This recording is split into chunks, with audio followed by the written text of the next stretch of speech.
नमस्कार, आप देख रहे हैं दिल ऑन टॉप। सुशांत सिंह राजपूत की मौत के बाद बॉलीवुड के कई कलाकार अपने संघर्ष की कहानी बता रहे हैं। मनोज बाजपेयी इंडस्ट्री के बेहतरीन एक्टर्स में से एक हैं। उन्होंने हाल ही में अपने संघर्ष की कहानी ह्यूमंस ऑफ बॉम्बे नाम के इंस्टाग्राम पेज से शेयर की। उन्होंने लिखा, मैं एक किसान का बेटा हूँ। मैं अपने 5 भाई बहनों के साथ बिहार के एक गाँव में पला बढ़ा हूँ। मैं झोपड़ी वाले स्कूल में गया। हमने एक साधारण जीवन व्यतीत किया। मैं बच्चन का फैन था और उनके जैसा बनना चाहता था। 9 साल की उम्र में मुझे पता चल गया था कि एक्टिंग ही मेरी डेस्टिनी है, लेकिन मैं इस सपने को अफोर्ड नहीं कर सकता था। मैंने अपनी पढ़ाई जारी रखी, हालांकि किसी चीज में मेरा मन नहीं लगता था। 17 साल की उम्र में मैं ड्यू के लिए निकल गया। वहां मैंने थिएटर किया, लेकिन मेरे परिवार को इस बारे में जानकारी नहीं थी। अंत में मैंने पिताजी को एक लेटर लिखा, लेकिन वो नाराज नहीं हुए। उन्होंने मुझे फीस के लिए 200 रुपए भेजे। उन्होंने आगे लिखा, गांव में लोग मुझे नाकारा घोषित कर चुके थे, लेकिन मैंने इसकी परवाह करनी छोड़ दी थी। मैं बाहरी व्यक्ति था जो फिट होने की कोशिश कर रहा था, इसलिए मैंने अंग्रेजी और हिंदी सीखी। मैं जैसे बोलता था उसमें भोजपुरी की बड़ी भूमिका थी।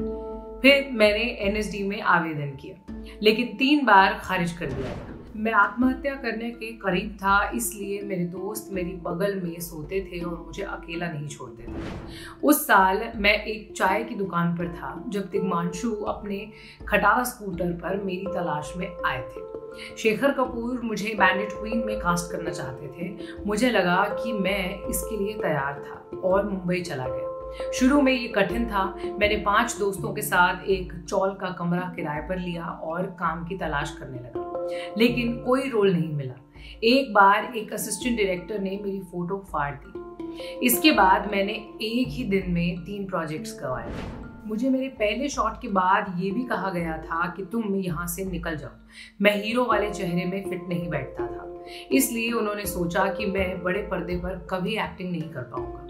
उस समय मुझे किराए के लिए भी संघर्ष करना पड़ता था। वड़ा पाव भी मेरे लिए महंगा था, लेकिन मेरे पेट की भूख सफल होने की मेरी भूख को नहीं मिटा सकती थी। 4 साल के संघर्ष के बाद मुझे महेश भट्ट की टीवी श्रृंखला में भूमिका मिली। मुझे प्रति एपिसोड 1500 रुपए मिलते थे। मेरे काम को नोटिस किया जाने लगा और मुझे पहली बॉलीवुड फिल्म की पेशकश की गई, और जल्द ही मुझे सत्या के साथ बड़ा ब्रेक मिला।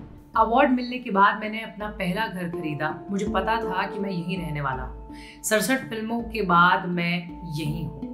जब सपनों को हकीकत में बदलने की बात आती है तो मुश्किलें मायने नहीं रखती हैं। मायने रखता है उस 9 वर्षीय बिहारी लड़के का विश्वास और कुछ नहीं। मनोज हिंदी फिल्म उद्योग के सबसे सम्मानित और प्रिय अभिनेताओं में से एक हैं। राम गोपाल वर्मा की सत्या में अभिनय करने के बाद उन्हें लोकप्रियता मिली।